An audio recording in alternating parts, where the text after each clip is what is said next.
Hello, everyone. I'm really excited. So much to learn from Harish, sir. So it's an evening I promise you will all remember for a long time. And what better way to celebrate Teachers' Day Eve than with Harish, sir. And before we begin this mesmerizing session, let's take a blissful walk down memory lane a decade back when we first laid the foundation for a long-term and mutually rewarding relationship with the Tata Group. We had no idea that when Millennium Mams met the iconic Ratan Tata, thanks to Dhanuka sir, a priceless bond would be created that would stand the test of the toughest of times. We truly cherish this association with the Tata Group and hope it grows stronger with time.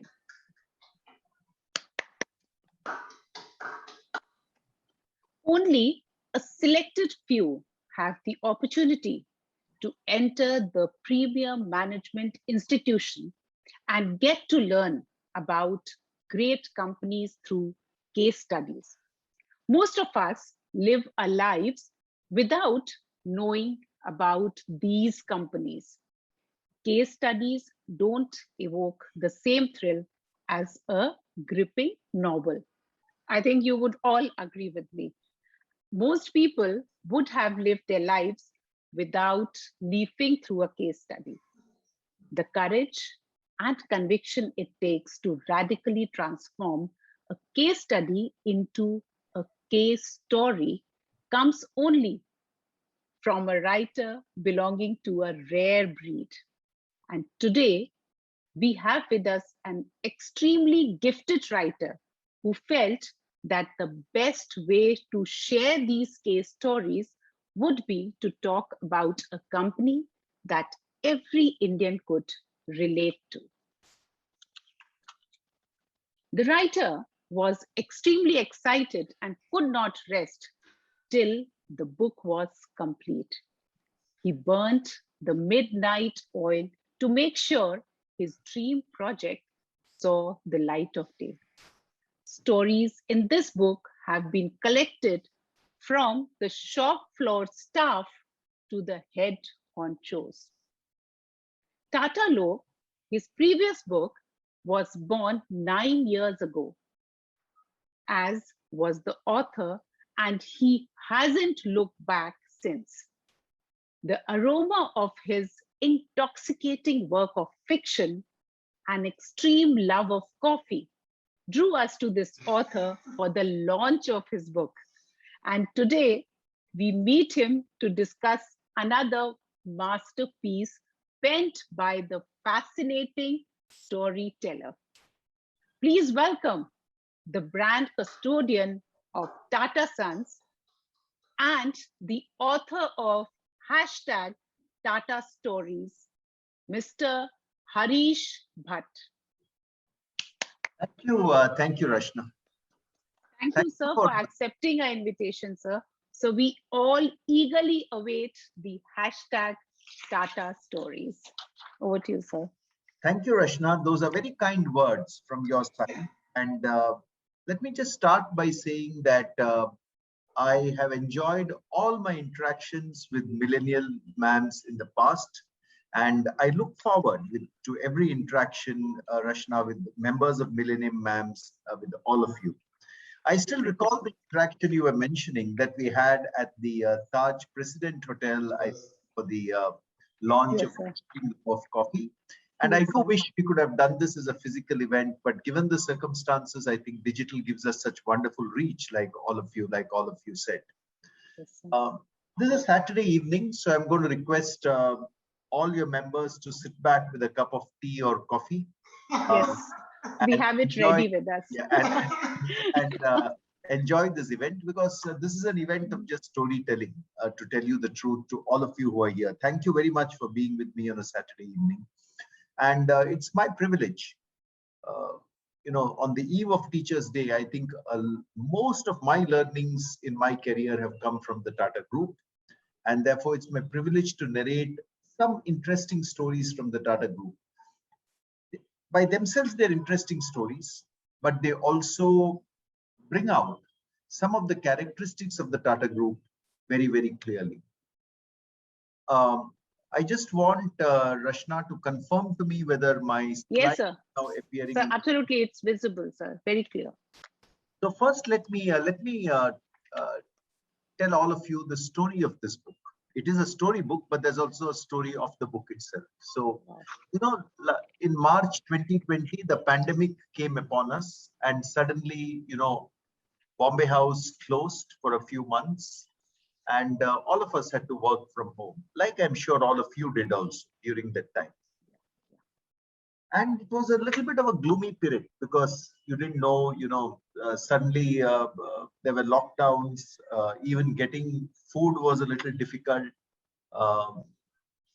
Generally, the mood was a little low at that point in time. You'll agree with me, I'm sure. Yes. So I thought to myself, you know, my wife and I used to take evening walks in our apartment building in Mumbai. Where there's a nice walking path within the apartment, and fortunately we were permitted to wear a mask and take a walk in the apartment at that time. And I thought to myself, you know, why not use this opportunity to narrate some inspiring stories which can actually elevate the mood of people. Why not do that? And the organization I know best is the Tata Group, and there are so many inspiring within the Tata Group that we are not even aware of. So why not narrate some inspiring stories from the Tata Group? That was my initial idea. And then I started posting these stories on LinkedIn. And to my surprise, the very first story I wrote was the story of Lady Meherbai Tata, which I will narrate to you later today. And to my surprise, they picked up a wide viewership on LinkedIn. People kind of connected with the stories and said, these are not just stories of the Tata Group. These are stories which belong to India. So you should tell more widely. And hundreds of people started commenting on the stories, and therefore that gave me encouragement to write many more stories. They were very widely read. And this book brings together 40 of the most interesting stories that I wrote over the course of 1 year. In fact, when I put them on LinkedIn, I used the hashtag Tata Stories. I used this as the hashtag for the LinkedIn posts. So when it was published as a book, we have used the same hashtag without. So that's the story of where the title of this book. But if you look at the cover of the book, there is Jamshedji Tata, the founder of the Tata Group. Yeah. Particularly his bust is on the cover because I believe that our entire journey of the Tata Group over 153 years has come from his philosophy and his ideas. So around him, you see a Tata Steel or Tata Motors factory, you see a truck, you see a cup of tea, an airline, you know, light bulbs, envelopes, watches, many products of the Tata Group. But at the end of the day, I think he's the fountainhead from where a lot of these philosophies have sprung. It won't be possible for me to narrate 40 stories to you, but I've picked out 5 or 6 that I will narrate to you today. And I want to start with the first story. This building that you see on the slide is an important building. Can you guess where this building is located? Just guess by yourself. I'm not saying that you should put it on, or if you want, you can put it on the chat as well. Can you guess where this building, and what is the significance of this building? It's an archival photograph.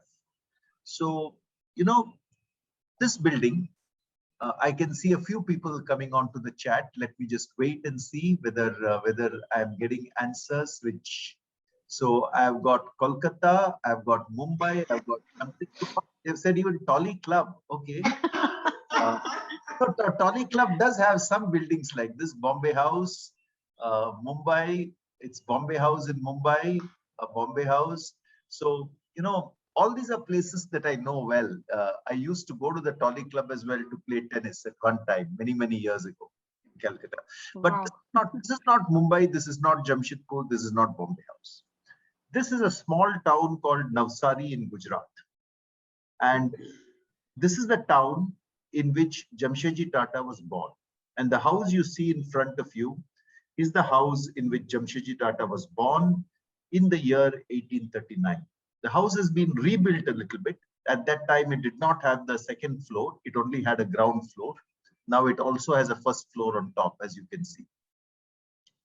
So it's a sacred house. You can visit it today as well. There's a small museum there with the, even the cradle in which Jamshedji Tata was born is actually on display within this house in Navsari.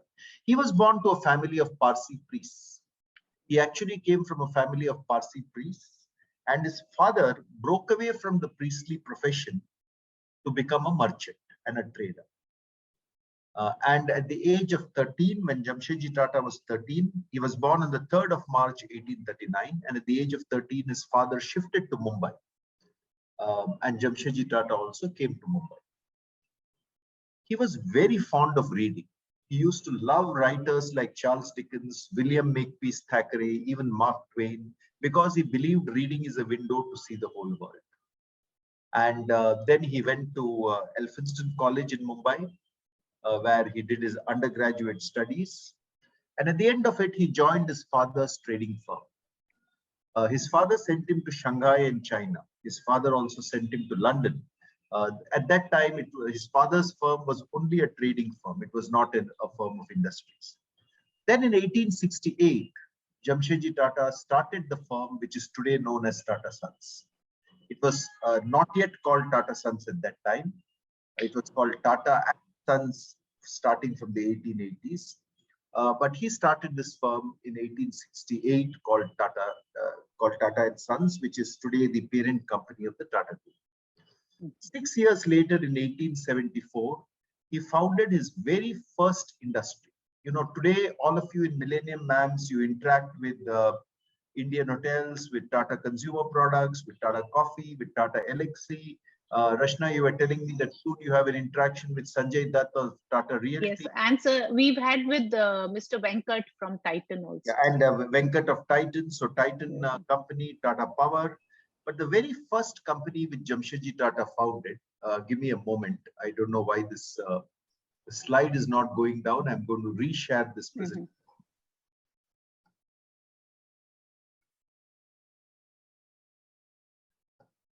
Okay, the very first industry that he founded was called Empress Mills, and it was located in Nagpur. It was a cotton weaving mill. They used to buy cotton and make thread and make textiles in Empress Mills. This is actually a photograph of Empress Mills of those days. You will see here a number of women weaving cotton, a number of women engaged in the textile trade. And Empress Mills soon went on to become one of the most profitable companies in India. I'm told by 1920, it paid back its shareholders 50 times the invested capital in the company. So that's an achievement of those days. In India, it was one of the most profitable companies of its time. So the question is, what did Jamshedji Tata do to make this profitable? That's one question I think we should ask ourselves. He did two things. He located this mill in Nagpur, whereas most textile mills were in Bombay those days. Why? Because Nagpur was the center of the cotton trade in India. He used only long stapled cotton because long stapled cotton gives you the best quality of textiles.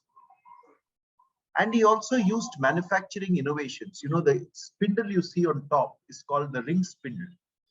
Even when the UK was not using it because it was a risk to use, he brought it to India and used it in the Empress Mill so that it took up productivity of the mill significantly. But my story today is not really about the profitability of Empress Mills. Empress Mills became very profitable and gave Jamshedji Tata the money to then put in place Tata Steel and Taj Hotel and all that. But it did something else, which was very, very magical and very, very important. Now, in 1887, for these women, they're all semi-literate women and men who are working in these mills. In 1887, he introduced for them for the very first time in India, the pension fund. Until then, India had not known of a pension fund for workers. In 1895, he established an accident compensation scheme for them. In 1901, he introduced a Provident fund scheme for them. Today, many of us who work in companies take the Provident Fund for granted. When we look at our salary slips, there's the Provident Fund, which comes in at the end of each month. But he actually introduced that for the very first time in India in 1901. That was not all. You know, for the women workers of his factory, he introduced a creche. Remember, this was more than 100 years back. Even today, many companies in India don't have a creche for the children of women workers. Look at this beautiful photograph. It's the creche at Empress Mills. See the lady who's sitting there to take care of the children. Look at that small girl on one side saluting the camera. This is a charming picture of what he did in more than 100 years ago. He created gymnasia for his workers. He created, evening classes to educate the workers further. He had an annual day where actually gold watches were given as gifts to the best performing workers. He had a pictograph to entertain workers late in the evening. He had weekly lectures where people from various professions could come and speak to his workers. So there were a number of steps that Jamshedji Tata took for worker welfare, which were very pioneering in the country. Provident Fund, pension, accident insurance scheme, all for the very first time in our country. And he was asked, why did you do this? You know, it takes a lot of money to do this. It takes a lot of money to invest in worker welfare. You're anyway running a very profitable mill. And this is, of course, the photograph of Jamshedji Tata. And on the right-hand side, I got access from the Tata archives to his speech of 1895. That's the typewritten version of that speech. And look at what he says. He says, but we think we started on sound and straightforward business principles, considering the interests of our shareholders our own and the health and welfare of our employees the sure foundation of our prosperity. Look at the words he uses. The interests of our shareholders are our own, which means every company has to generate sustainable returns for their shareholders. But the health and welfare of our employees is the sure foundation of our prosperity. At that time, he talks of a stakeholder capitalism model where he says it's not enough only to serve the shareholders. We also have to serve our employees and make sure that they are the foundation of our prosperity. What a visionary he was. And this belief in saying we should serve our employees in his mind then took a larger than life. Employees became the community, community became the nation, and in his mind, therefore, serving the nation and serving the community became center stage for the Tata Group, which is why his vision was to create a business enterprise where the community is center stage and not just another stakeholder. And that is why his sons and he transferred 66% of the equity shares of Tata Sons to the Tata Charitable Trust. Even until today, the Tata Charitable Trusts have 66% of the equity shares of Tata Sons.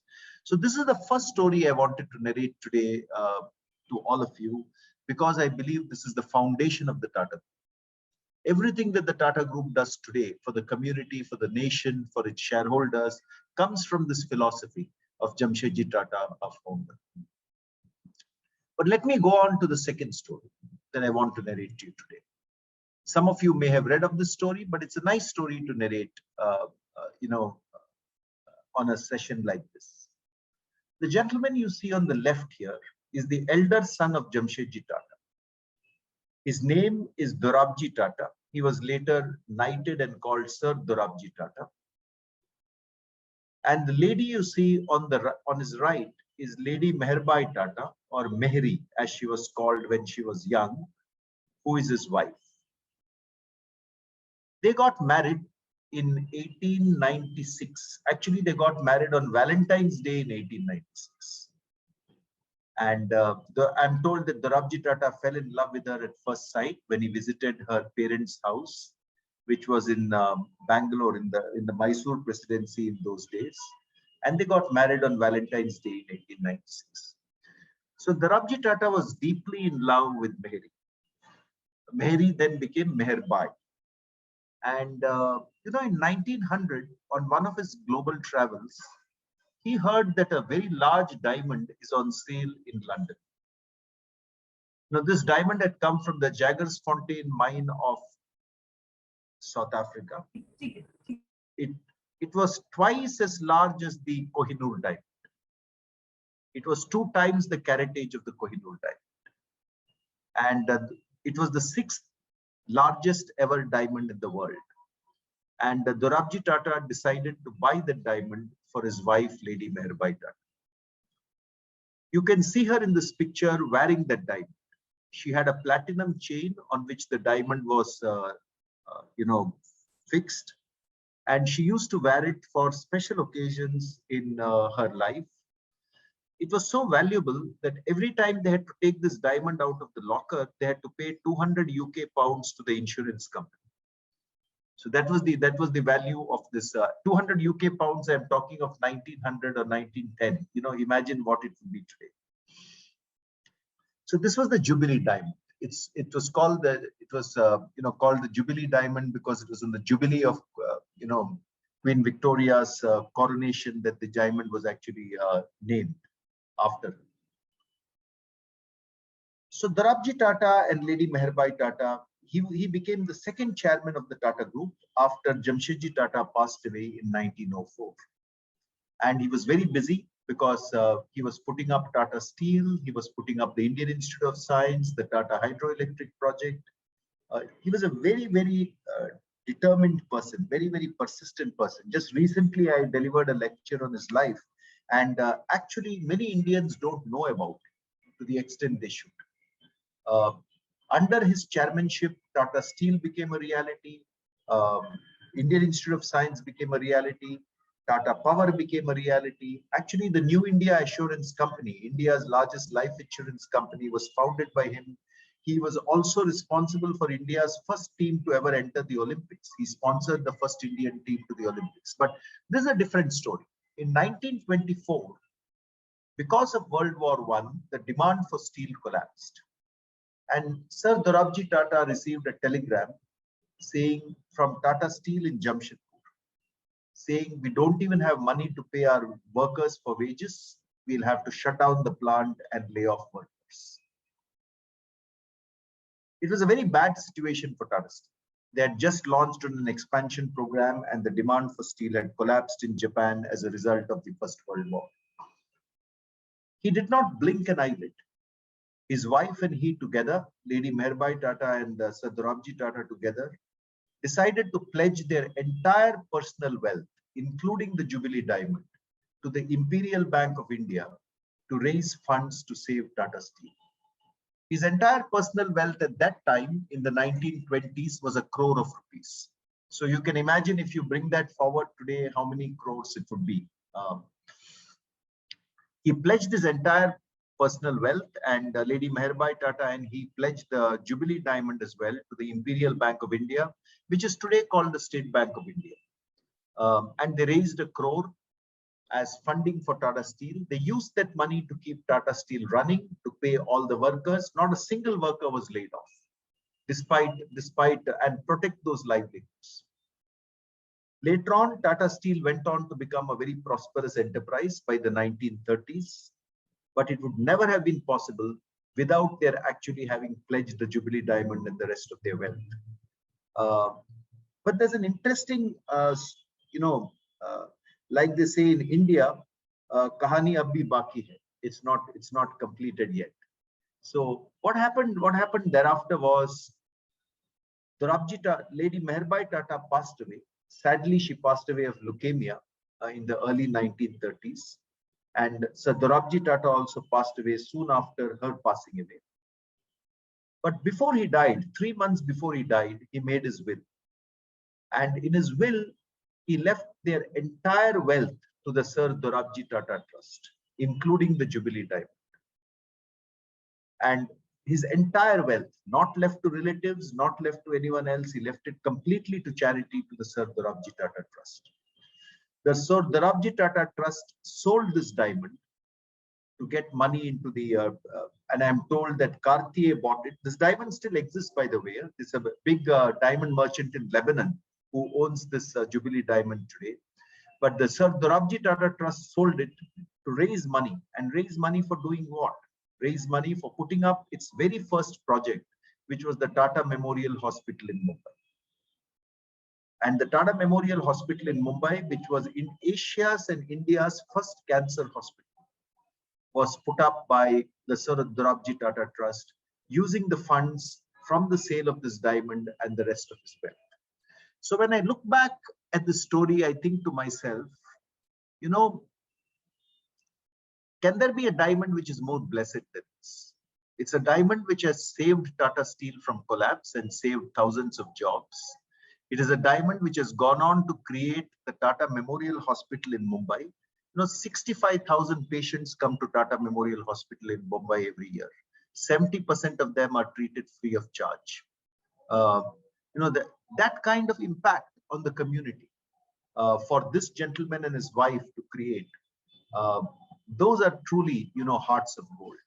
So which is why I've called the story Diamond, Steel and Hearts of Gold. But I want to move on now, otherwise we'll run out of time. And I want to focus a little bit on Lady Meherbai Tata, the wife of Sir Dorabji Tata, who in her own right was an intellectual and one of the most intelligent and determined women of India of that age. Lady Meherbai Tata grew up in a Parsi family in Mysore and Bangalore. Her father, Dr. H.J. Bhabha, was a director of education there. And she was a very determined lady even from her childhood. Her name was spelled M-E-H-R-I, Mehri. That was the Parsi name. Her father was an anglicized person. He liked English. He liked, English culture and all that. So he tried to tell her, why don't we change your name and make it Mary, M-A-R-Y. And I'm told that even when she was in school, Lady Meherbai Tata said, no, that is not acceptable to me. I am proud of my Parsi roots. I will keep my name as Mehri, M-E-H-R-I. Later on, she got married to Sir Dorabji Tata and moved to Mumbai, where I am told she was one of the most, I would say that she was one of the original feminists of India who stood up for women and fought for women. At that time, she campaigned against child marriage and she spoke out in favor of the Sarda Act, which was being at that time enacted by the government to ban child marriage. She spoke out not only in India, she went to the United States of America, where at the Battle Creek College, she delivered a splendid address on why the Sharada Act should be implemented and why child marriage should be banned. In fact, along with her husband, she met President Calvin Coolidge of the United States in the White House at that point in time. So she was a very fiery woman, full of determination, full of energy and enthusiasm.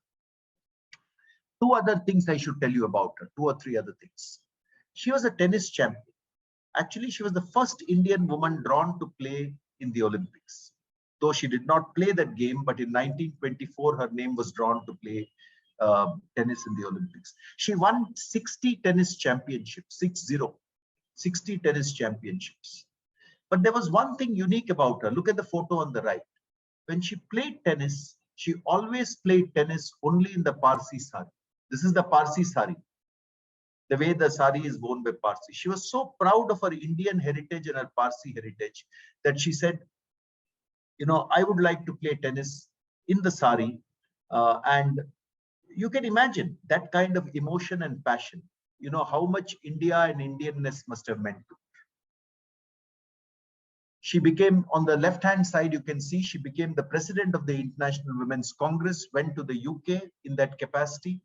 And she was also knighted by by English royalty, which is why she became Lady Meherbai Tata after that. There is one particular story of Lady Meherbai Tata which stands in my mind, which is that she belonged to a wealthy family. She was Sir Dorabji Tata's wife. She was the daughter of a very prominent educationist, but she never lost her touch with the masses. In 1919, as a result of the First World War, there were riots in Mumbai. And because of the riots in Mumbai, vegetables could not be sold. And many places they could not get vegetables. So there is a very famous story, and I have again mentioned it here. Let me just open that for a moment.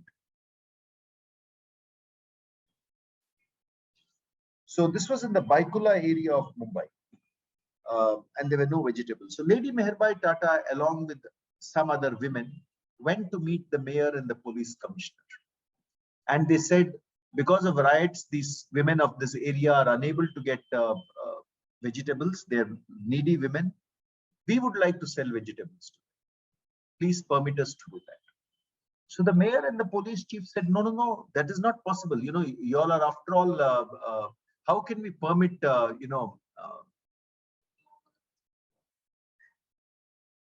can we permit sophisticated or society ladies like you to sell vegetables on the streets of Baikula?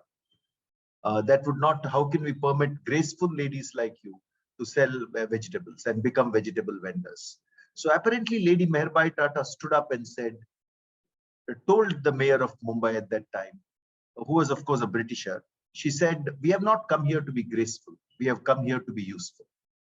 And you know, that was the boldness and that was the spirit with which Lady Meherbai Tata conducted her life.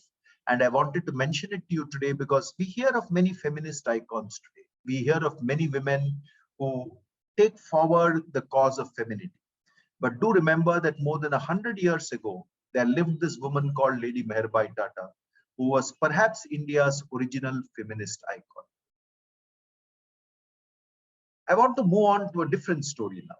And I want to move on. Rashna, you'll need to tell me at what time I have to stop speaking because I can go on and on. So the number of stories I tell you, I will limit by the time you tell me.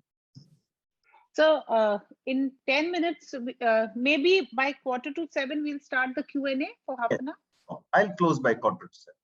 Okay. So this building, we leave Lady Meherbai Tata now and come to this building. It's a building in which many of you have visited this building. Many of you have stayed here. This is the Taj Mahal Palace Hotel in Mumbai. Yes. Except that the photograph you see here is very old photograph. You know, the new tower is not there. And actually even the Gateway of India is not here in this tower. That is because the Taj Mahal Hotel was built in 1903. The Gateway of India came several years later in 1924. So this is a very old picture of Taj. And my story today, if you sit back and ask yourself, why did Jamshedji Tata build the Taj? He was after all building a steel company. He was building a University of Science. He was building, you know, Empress Mills in textiles. ये hotel बनाने का मतलब passion कहाँ से आ गया हो?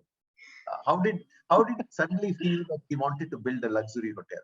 There's an interesting story. Apparently, he came home one day to his sisters. You know, he came home one day to his sisters and he suddenly told them, I have leased out this large plot of land from the Bombay Port Trust to build a hotel. No, it took his family by complete surprise. One of his sisters actually was shocked. They said, they told him in Gujarati, what? You're building an Institute of Science in Bangalore, a great iron and steel factory, a hydroelectric project, और अभी आप हमको बता रहे हैं कि एक बतरखाना आप डाल रहे हैं और बतरखाना in Gujarati means the eating house. You know, is this what you're doing? But Jamshedji Tata had taken that decision and he built the Hotel Taj. It became the finest hotel on the east of the Suez. It was called even Gregory Peck at one time called this a jeweled crown. But the mystery remains, why did Jamshedji Tata build this hotel? Many people say he built this hotel because there was a British-run hotel called the Watson's Hotel, which did not permit entrance to Indians. And therefore, he wanted to build a luxury hotel where Indians could stay. But that is unfortunately not the truth. There is no evidence of that having happened. And Jamshedji Tata was also not petty enough to do that. Could he have built it to make huge profits? Very unlikely, because a luxury hotel like this takes a long time to make profits. You know, when the Taj opened in 1903, there were 13 guests, 13, and they paid a room rent of 6 rupees a day. That was the original room rent in the Taj when it opened.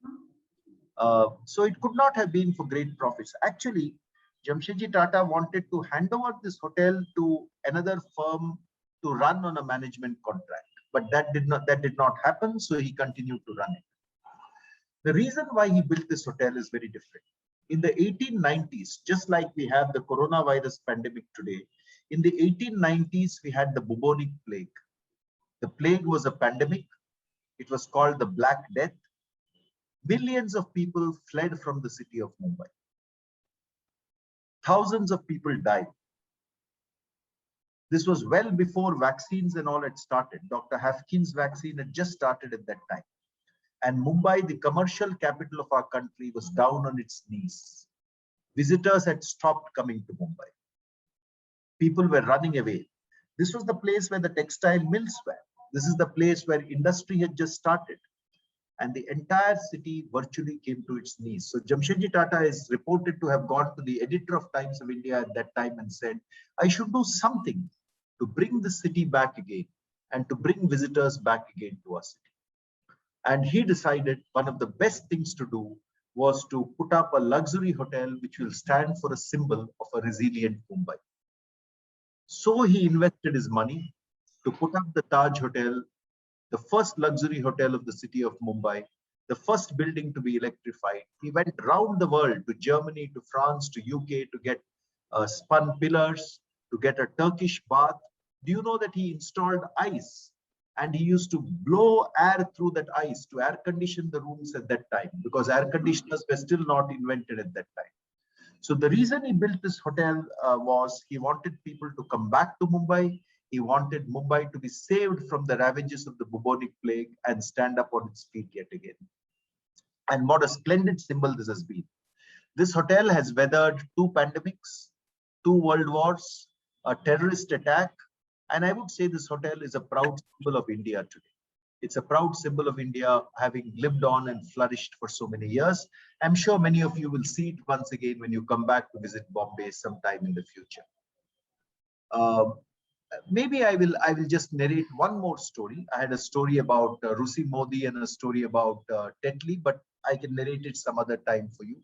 I want to narrate one other story because tomorrow is Teachers' Day. And I want to, then bring that to a conclusion by 6:45 so that I can answer your questions. So J.R.D. Tata, the person you see here, was the chairman of the Tata Group for 50 years. He's the only Indian businessman to have, won the Bharat Ratna, to have been awarded the Bharat Ratna by the government of India. He's the founder of Tata Airlines, India's first commercial airline. Under his chairmanship, Tata Motors was founded, which was called Telco at that time. Under his chairmanship, Tata Consultancy Services was founded, TCS as you know it today. Tata Tea was founded, which you know today as Tata Consumer Products. Titan was founded in 1987 when he was chairman. So the group did splendidly during his tenure as chairman. Many great Tata Group companies were formed. But this is something very different. On the 6th of August 1965, he received a letter from a school teacher of Howrah in Calcutta. And that school teacher's name was K.C. Bhansali. So K.C. Bhansali was a school teacher in Howrah, and he wrote a small letter to J.R.D. Tata. And he said, I would like to understand what are the principles that have governed your life. You've become the chairman of the Tata Group. You've done very well in your career. You've built a good group. What principles have you followed to make this happen? When J.R.D. Tata received that letter, he was more than 60 years of age. Imagine the chairman of the Tata Group is likely to be incredibly busy. There will be some issues, some areas to focus on all the time. It would perhaps have been fine if J.R.D. had written him a 2-line letter saying, "Aapka letter mil gaya, and these are 1 or 2 principles I have followed." But what J.R.D. Tata did, instead of that, he took the time to craft out a detailed and thoughtful response. And on the 13th of September 1965, he sent a reply back to Mr. K.C. Bhansali of Calcutta, the school teacher who wrote it. What did he say in his reply? It's here, but I will read it out to you because I think these are very important principles. He said, "Dear Mr. Bhansali, I thank you for your letter of 6th August inquiring what have been the guiding principles of my career. I do not consider myself to be an illustrious personality, but an ordinary businessman and citizen who has tried to make the best of his opportunities to advance the cause of India's industrial and economic development. Any such guiding principles I might unconsciously have had can be summarized as follows. And look at the 5 principles that he puts forward. That nothing worthwhile is ever achieved without deep thought and hard work. Deep thought and hard work. That one must think for oneself and never accept at their face value slogans and catchphrases to which unfortunately our people are too easily susceptible. And I know all of you in Millennium Mams do that. You think for yourself, you ask questions which you think are thoughtful about the companies that you're analyzing and going and studying. So thinking for oneself and never accepting at face value slogans just because someone is saying them.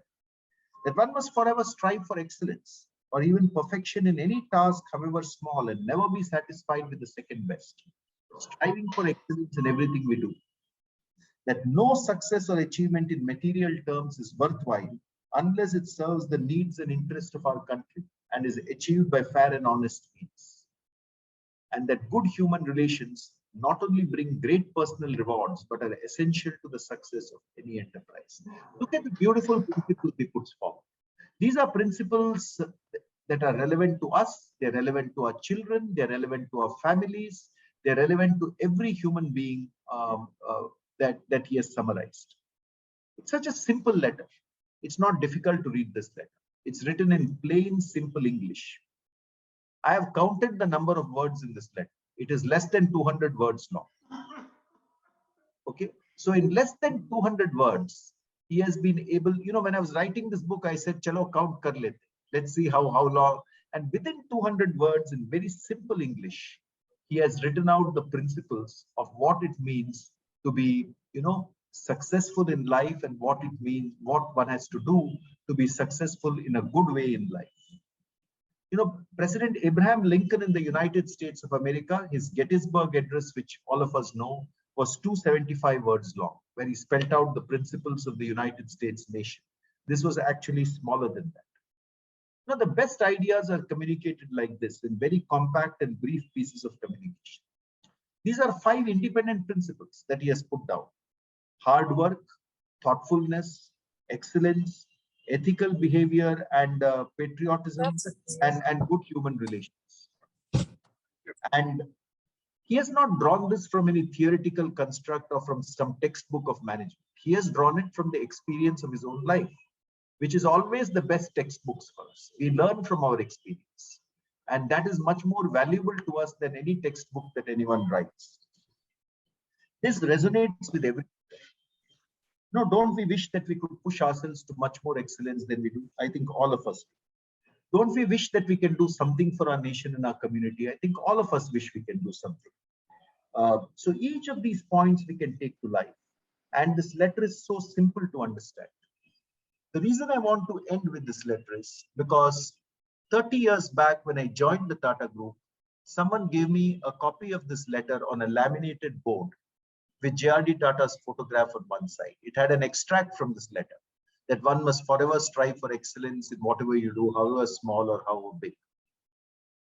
That laminated board has stood on my table for more than 30 years today. And every time I feel a little down or out, it gives me that inspiration to do even better in life. If those of you who come to my office in Bombay House now, you will see this laminated board. Take inspiration from it every single day, because that is what I think life is all about, pushing yourself to do the best. So that's the last story, Rashna, that I want to narrate today. Please, sir. Please, sir. Yes, sir. Just want to end by saying Tata Stories has been received very well by readers. This is not a book for business people alone to read. Yesterday, I got a message from a person in Bangalore saying this is the first book my entire family has read. My father has read it, my children have read it, I have read it. Because these stories are so simple to read and they have very powerful lessons for us in our life. One doctor wrote to me from Cochin. Look at this photograph. He says he reads out one Tata story every night to his children, and they've been enjoying the stories very much. Several people have told me I've gifted this book to my parents. I've gifted this book to my friends. So that is the power of great stories, like Mahabharata, like Ramayana, like Bible. great stories have this power to inspire us. And in India, we are a nation of stories. We are a nation of storytellers, and the Harikathas, the stories that we have heard since our childhood. And I hope these stories sit very well with there are stories that every Indian should read, because they inspire us, they provoke us, they make us do much more with our own lives. So before I hand over to you, Rashna, I'm going to request all of you on this call. I know there are about 175 people on this call. If possible, please go ahead and purchase a copy of this book. It is available on Amazon. It's about, I think, around 450 or 500 rupees. It's not a lot of money. And do read these stories, or do gift them to your friends or your parents or your children. I also want to tell you that, my author's royalties from this book, I have committed to the Tata Medical Center at Rajarhat in your own city. So when you buy this book, you will not only be reading beautiful stories which can inspire you, but in a way, you're also contributing to that hospital, which all of us know is doing a great deal of good. So with those few words, Rashna, and encouraging all of you to go to Amazon or any other bookstore and pick up this book, I now want to hand over to you and say, I'm very happy to answer any questions and interact with all your members on the subject of this book. And thank you so much, sir. Yeah. Thank you so much, sir. And thank you for narrating 4 tales for us out of 40. I believe that they are going to inspire the generations to come, the Tata stories. So friends, please go ahead and book your copy right now. Before we start the Q&A, please book your copies. Here, mine is here with me. So let's start. Yes, sir. So with your permission, should we start the Q&A? Yes, Rashma, please go ahead, Rashna. I'm just going to have a glass of water and then we can start. Okay, sir. So, sir, I would like to ask the first question, sir. Sir, I believe extensive research went into the creation of #Tata Stories. So did you get all the information you needed from Tata Archives? Would you like to mention an individual or team who helped you in this mammoth quest? How did you go the whole 9 yards? So if you would like to share with us the story behind the stories, Tata Stories. Rashna. See, writing a book is like a tapasya. Okay. Absolutely. Unless you're committed to it, don't start it. Because if you leave it halfway, you will not feel happy. Absolutely. To start it, you have to bring it to a conclusion. Okay, I remember the beautiful book that Millennium Ma'ams published. You had given me a copy. I don't know how much effort went into the publication of that book. A lot of effort would have gone in. Yes, absolutely. I still have a copy in my office. Yes. So when I started this, my research partner was a gentleman called Rajendra Prasad Narla, who is the chief archivist at the Tata Central Archives. And the very simple way we worked was like this, Rashna. Yes. I would read up on some history. I would read all the earlier books about the Tata Group. I would speak to Narla and I would decide what the next week's story would be. And then I would tell him, please give me all the documents and letters which are there in the archives about the story. And he would typically, the archives have plenty of documents and letters. Rajendra Prasad Narla is like a walking encyclopedia. He knows where those letters are, where they are stored. So even Jamshedji Tata's 1895 speech I showed you is still in our archives. Yes, absolutely. Okay. So he would provide me all those documents and letters. And after that was done, Rashna, from those documents and letters, I had to distill the story, because a story has to be very simple. A story has to have a theme. Okay, a story is not like a fact that is put out or like the annual report of a company. A story has to touch the head and the heart. Jis story mein emotion nahi hai, there is no point in writing that story. When you see a beautiful movie, it has to move you in the heart. No, it cannot only touch your head. Absolutely. So writing that story used to be perhaps the most beautiful experience of my life. And I used to write it on a Saturday morning and a Saturday afternoon, because weekdays I had my work cut out in the company. And then what I would do is, the first person to read the story would always be my wife, Veena. She would read it. And she's my biggest critic. She will tell me where I'm wrong, what is what is not featuring in the story. And then after she has seen it and read it, I will send it to I would send it to Mr. Narla, and I would also send it to my colleague Sri Lakshmi, who is on this call. Yes. And I would get critical comments from both of them as well. Then I would finalize the story, and by Sunday I would post it on LinkedIn. That was the process I used. But that was not the process for all stories. For some stories, I was also able to interview the protagonists. So for instance, you take the Titan Edge story. Okay, the gentleman who created the Titan Edge, Mr. B.G. Dwarkanath, he's a very senior colleague of mine who lives in Bangalore. So I requested him for an interview, and we did a digital interview, of course. And again, Sri Lakshmi helped me with that interview also. I remember it was late night one night, some 8 o'clock or 9 o'clock after all my work was done. But he spoke so beautifully about how the edge was created. The next morning, within 2 hours, I was able to write out the story. So many stories were because of the archival material, and some stories were through interviews with people. That is the way that I was able to write them, Rashna. But the important thing is that, the stories had to be very simple. They had to be very short. And to tell you the truth, in today's digital age, no one has the time to read a thick book. If you buy a thick book, it is there on your shelf. You keep looking at it. It's very simple. You keep dusting it and keeping it there, and both achi library ban jati. Mere ghar mein bhi, I have got several books like that, from my college days and everything else. A book has to be readable. So I decided that a storybook, I'm not talking about textbook or textbook or other business books can be long, but a storybook has to be readable. So I had a 6-minute rule that every story in this book should be read within 6 minutes. And I checked that out. So even those of you who buy this book and read it, every story in this book is readable in 6 minutes, and you can read it in any order. I noticed this, that brevity is the key, sir. This story is like, as you said, 6 minutes. Yeah, they are really appealing. Absolutely. And Rashna, that's a very good rule. Any of us who are writing today, that rule applies equally, because particularly today's younger generation, I wanted to convey these stories to 25-year, 30-year people who, we are living in an age of Amazon and Google and Facebook. They should know that Tatas are such a different organization from all these companies. They should know what is the heart of Tata. So, but millennials today don't read for more than that.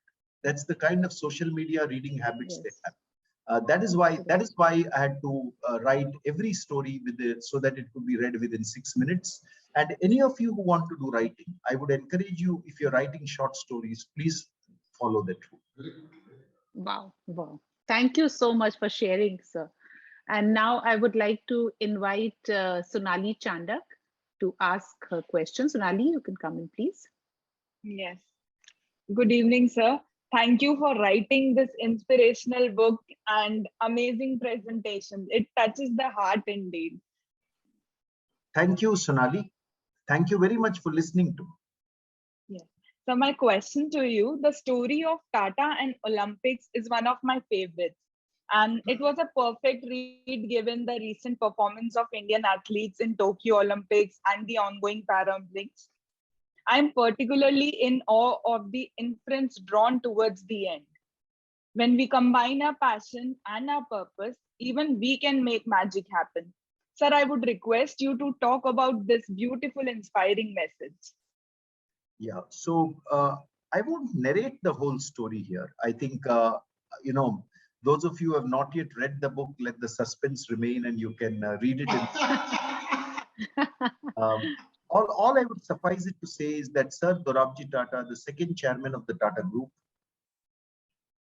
was responsible for the first Indian team going to the Olympics. He actually sponsored the first Indian team when no Olympic association was there.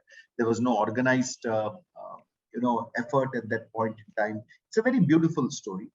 You should read it there. And he was also then the founder president of the Indian Olympic Association. Even today, if you go onto the website of the Indian Olympic Association, you will find Sir Dorabji Tata there as the founder president. But the reason I have said that if you combine passion and purpose, it can do magic is because Sir Dorabji Tata himself was a very, very avid sports person.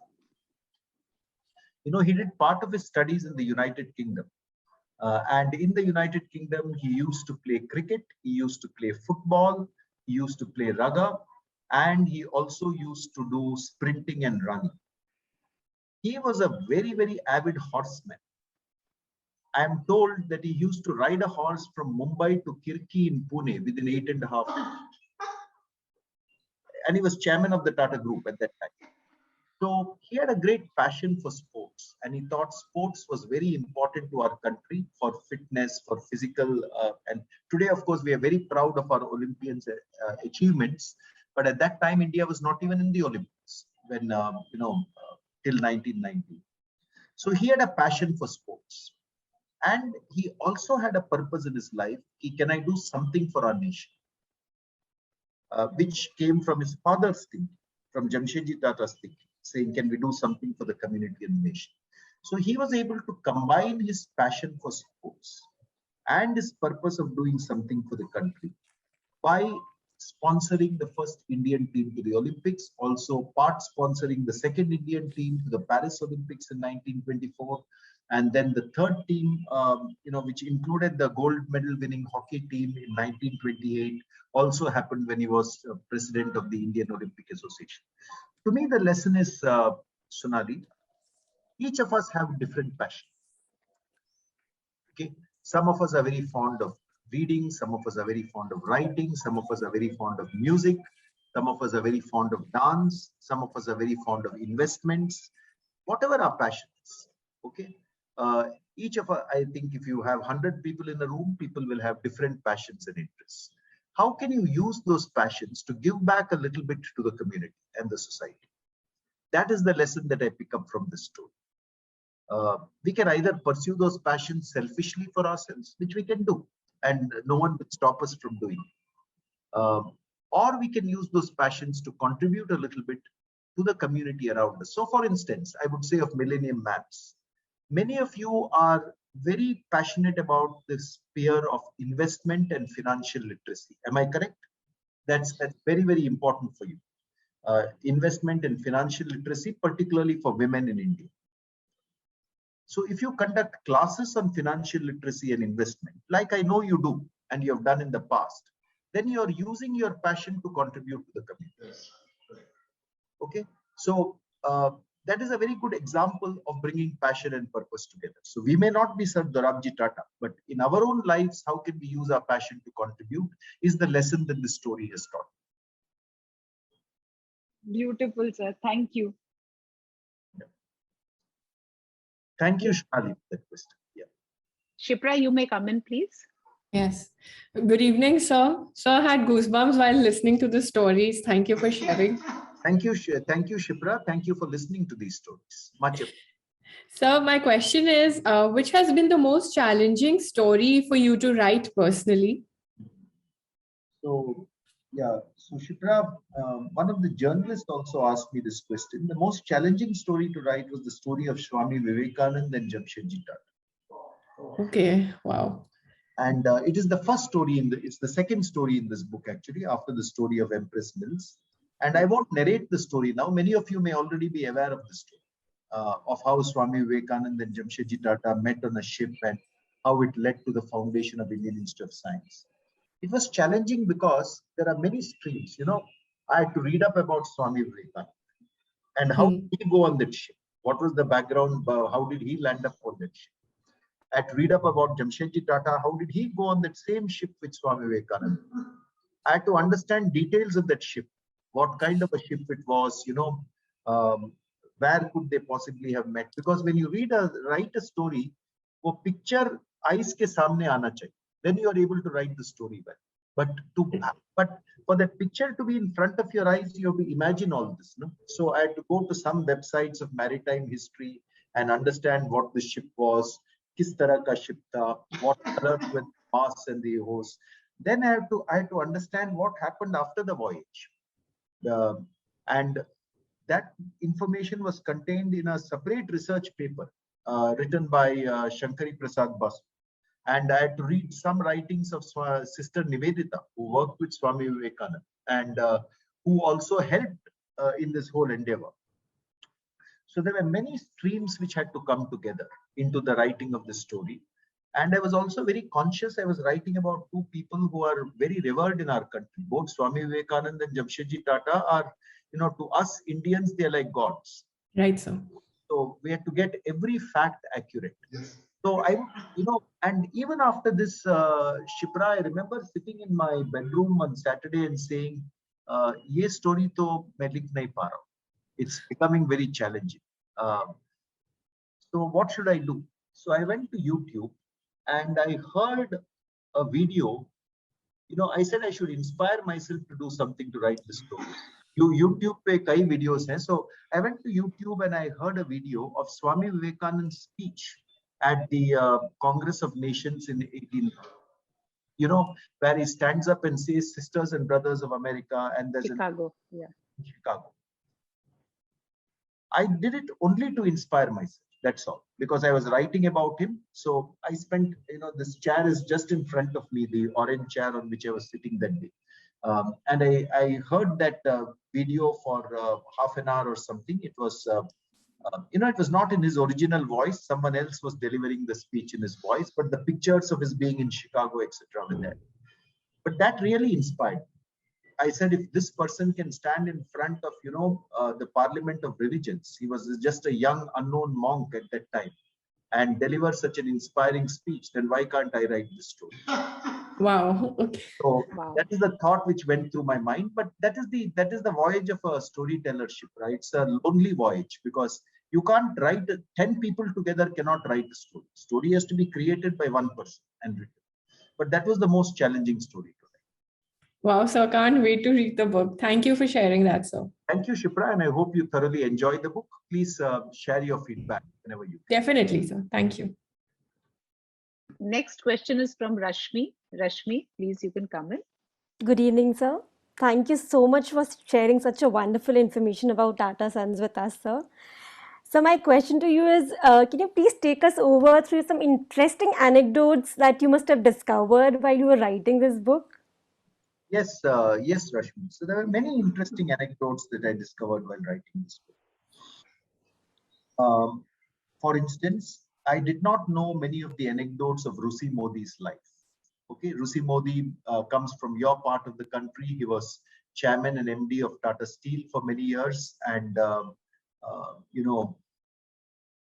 he was. But one anecdote I still remember reading and wondering at myself was, he became the director of the ferromanganese plant in Tata Steel sometime in the 1960s. And this ferromanganese plant was making a big loss. The productivity of the plant was very low.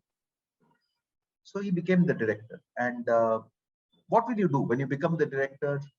You will call your chief, you will call your senior executives, you will see where your gross margins are going down, what is not working in your P&L. That is the general approach. So he said, no, I'd like to meet all the workers in this plant and understand what are they unhappy about. And where would he meet them? He used to stay in the director's bungalow in Jamshedpur, which is a palatial bungalow. He said, there are 450 workers in this plant. I will meet them in batches of 50 each. So he called 50 workers each to his bungalow. He treated them to cold drinks and snacks. And then he started discussing with him. He was not very fluent in Hindi, but in part Hindi and part English. Why were they unhappy? Why was productivity in the plant low? And they told him, listen, we are not very happy with the boots that we have been given and the helmets we have been. On the spot, hearing the four people, he sanctioned about 3 lakhs of rupees for the boots and helmets on the spot. But as a result of that, the profitability of that plant zoomed in the years thereafter. And I would have read about 50 stories of Rusi Modi during the writing of this book, which I never knew before. Wow, that's wonderful. So that is one anecdote. The other one, Rashmi, I won't narrate the story here.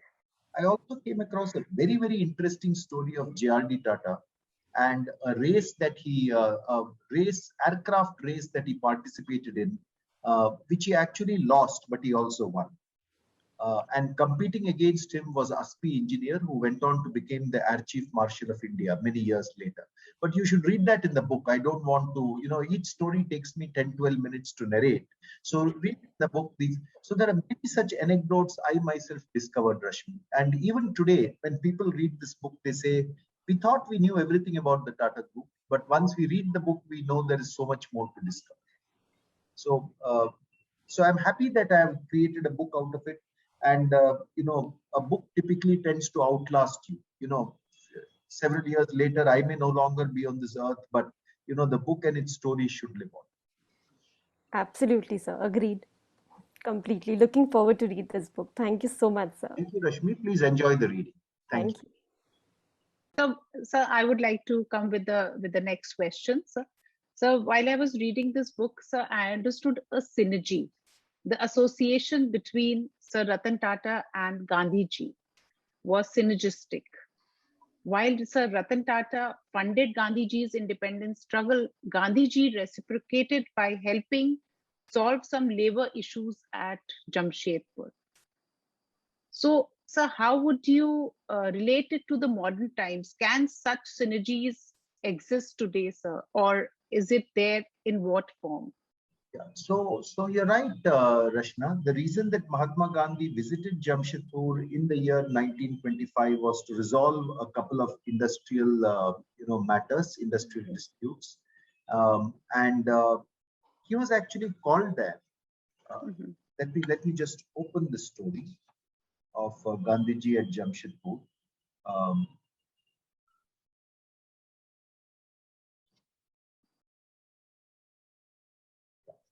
So he was actually called there by a person that he knew very well, and who was actually the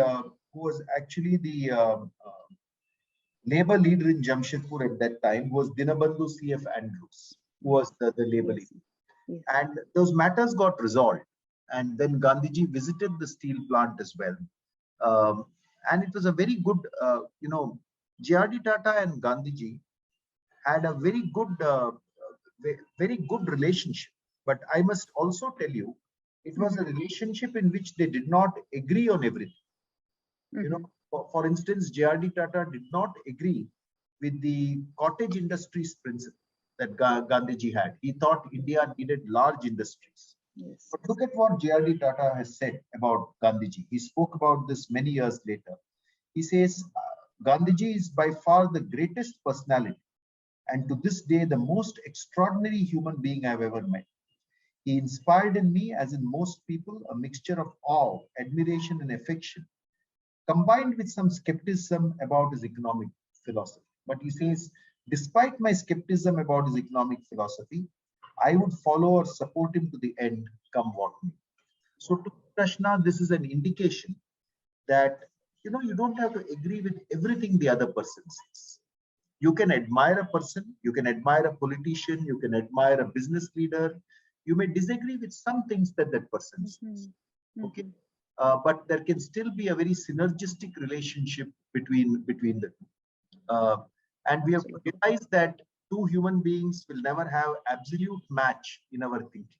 There will always be some difference. But in the areas which are common to us, we can work towards fleshing out, and we can work towards bettering our lives. That is what, if you read another story in this book, you will actually see there was a heated exchange of letters between J.R.D. Tata and Gandhiji on another matter, not this story, some other matter.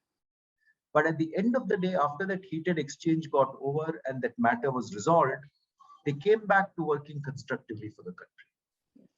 So don't wait for agreement on everything.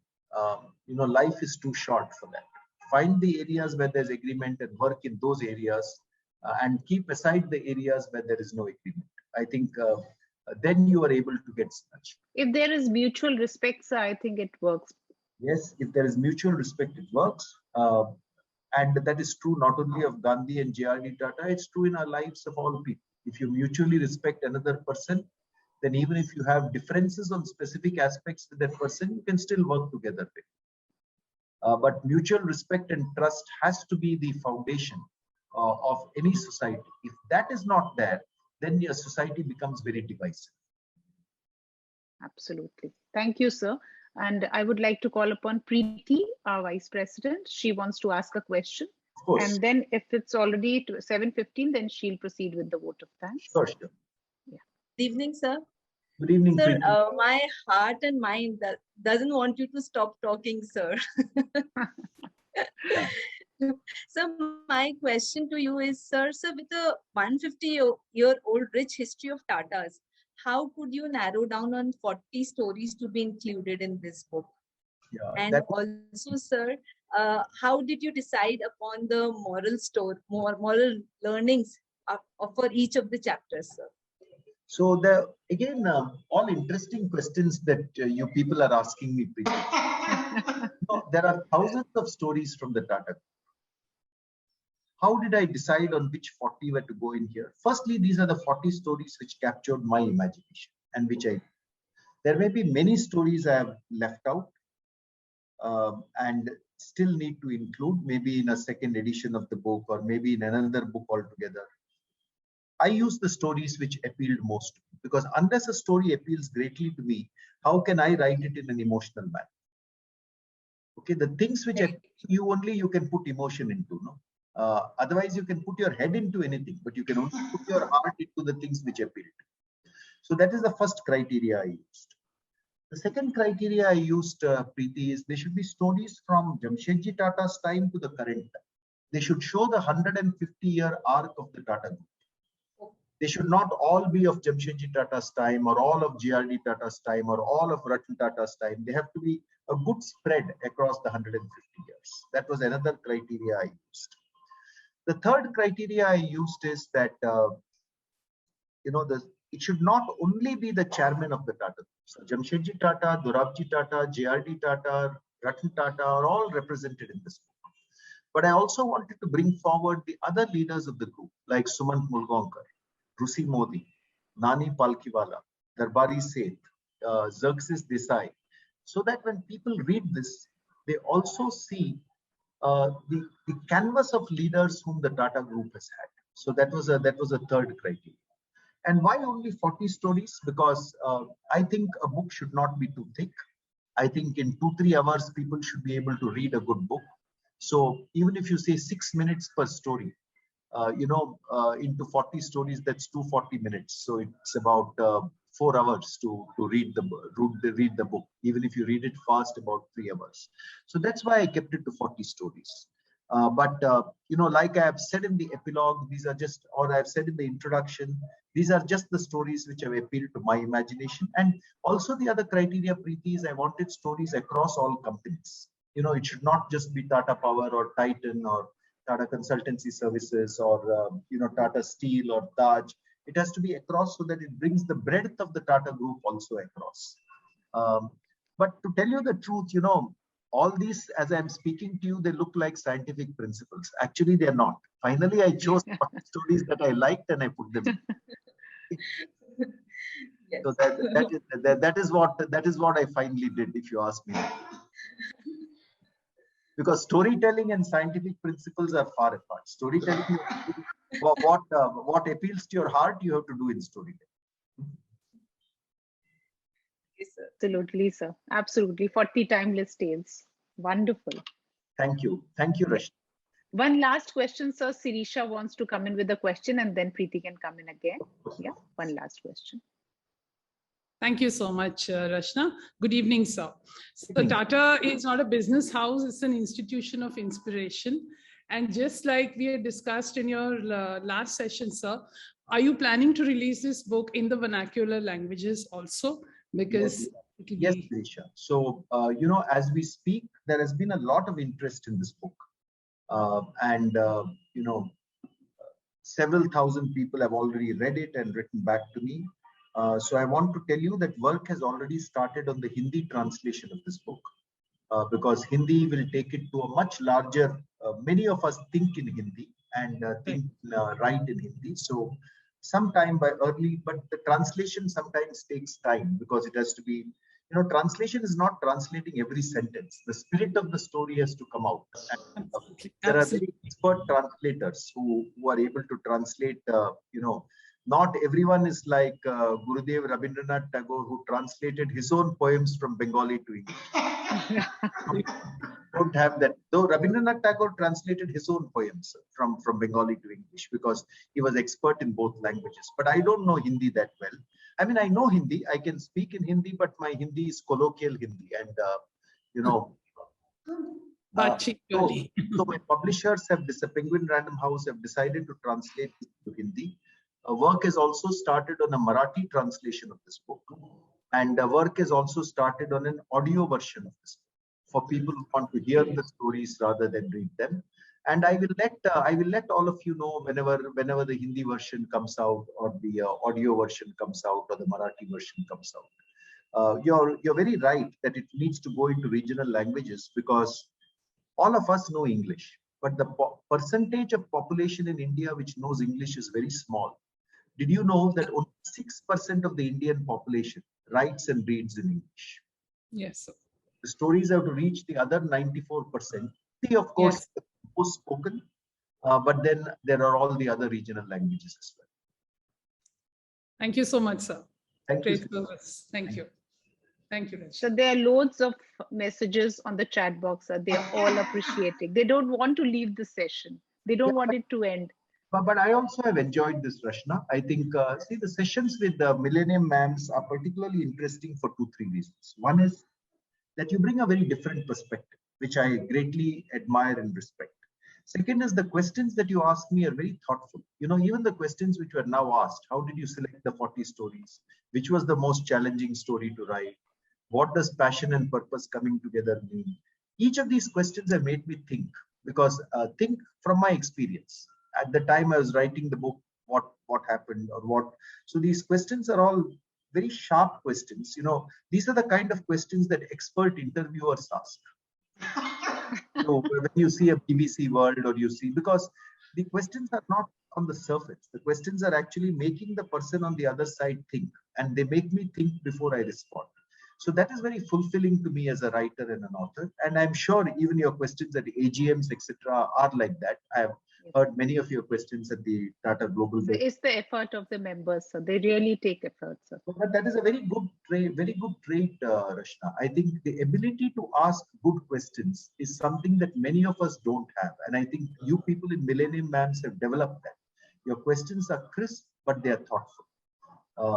So thanks to our mentor, sir. Thanks to Mr. Dhanuka, sir. He really inspires us to go deep into these books, sir. Thank you, Mr. Dhanuka. And I can see the depth in the questions. It is not that you just ask a question. You have studied something, and then you have asked a question based on that, and very precisely. That's why I enjoy these sessions with Millennium Mams. Thank you, sir. And actually, I look forward to a session where I can meet all of you. But until then, I'm very thankful to you for having taken so much time this evening and listened to me narrating some of these stories. I hope we all look of forward you, to, sir. And I hope all of you enjoy reading these stories. Please feel free to send me your feedback. I think, Rashna, you have my email address with you. Yes, sir. Absolutely. Feedback, or please feel free to write your feedback on the Amazon review site as well. I can go there and read it. Thank you very much, Rashna. So over to you now to close this. But before I close it, I want to thank my colleague Sri Lakshmi, who's on the call. She has been,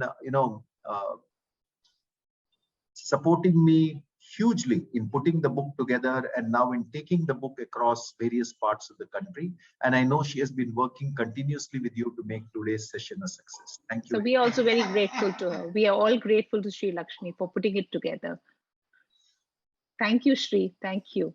And Preeti, I would like to call Preeti to extend the vote of thanks. Thank you. Thank you, sir, for those kind words of appreciation for our organization. Sir, it gives me immense pleasure that stalwart like Mr. Harish Bhat has graced our forum and enlightened us on more occasions than one.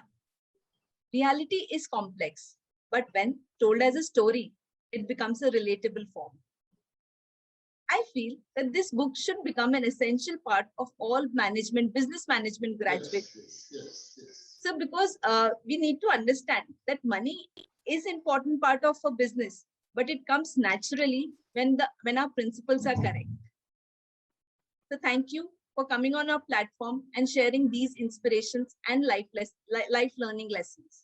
I thank Ms. Sri Lakshmi for coordinating this event for us. Thank you, Dhanuka sir and Bhuwania sir, for giving us occasions like this.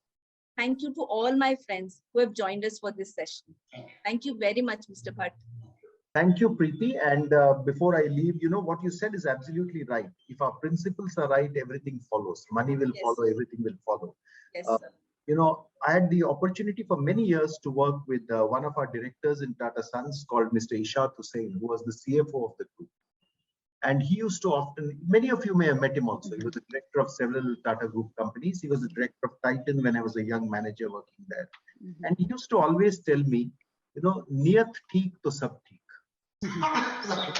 Wow. I've kept that as a lesson in my life. So Yes, absolutely right in what you said in your summary. If the principles are right, everything else is right. yes. Thank you so much, sir. Thank you for this Thank you very memorable much. evening, sir. Thank you. Thank you, sir. Thank you.